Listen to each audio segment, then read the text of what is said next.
আরে আমার পোলাটা কেমনে চাক দিছে, কত কষ্ট জানি হয়েছে আব্বু। আরে আমার আব্বুরে সকালবেলা ভাতটা লয়ে এলি আব্বু, গরম ভাত। আব্বু গরম ভাত লয়ে টিফিন খামো। আব্বু তুমি বাইরের জিনিস খাইও না, তুমি টিফিন খাইবা। টিফিন খাইলে ভালো না, ভাত খাইবা, গরম ভাত খাইবা। গরম ভাত খাওয়া হইলো না আব্বা তোমার। আব্বারে সকালে নামাই দিছি দুইটা ছেলে আমার, একটারে নামাই দিছি বড়টারের সামনে, ছোটটায় কয় আব্বু আমার কাছে ব্যাগ দাও, আরেক হাতে বাড়িটা নিছে। আরে আব্বুরে তোর একটা সুমা দিতে না। আমার বাবাটা একা একা কান্দাকাটি করতো, কেউ কোনো অভিযোগ নাই। আহ আব্বু, আব্বু মনে হয় তুমি দুষ্টামি করে আনো গেলা, আনো তুমি।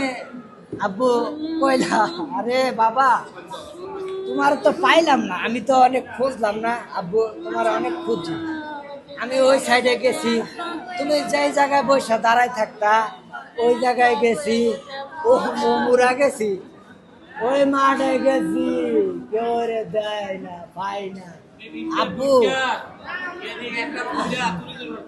আব্বু আমার আমার এই আমার ছেলেটা কেউ কোনো অভিযোগ করে নাই, কোনো অভিযোগ করে নাই, কেউ মারলে অভিযোগ করে নাই, একা নিবিড়ে বসে কান্দাকাটি করে।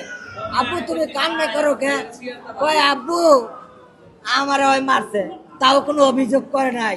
না জানে আমার ছেলেটার কত কষ্ট হয়েছে। আরে আমার লগা কইছিল আব্বু আমার ইয়াত নিয়ে যাইবা, সিলেট ঘুরতে নিয়ে যাইবা। আমি কইছি আব্বু পরীক্ষার করে নিয়ে যাবো।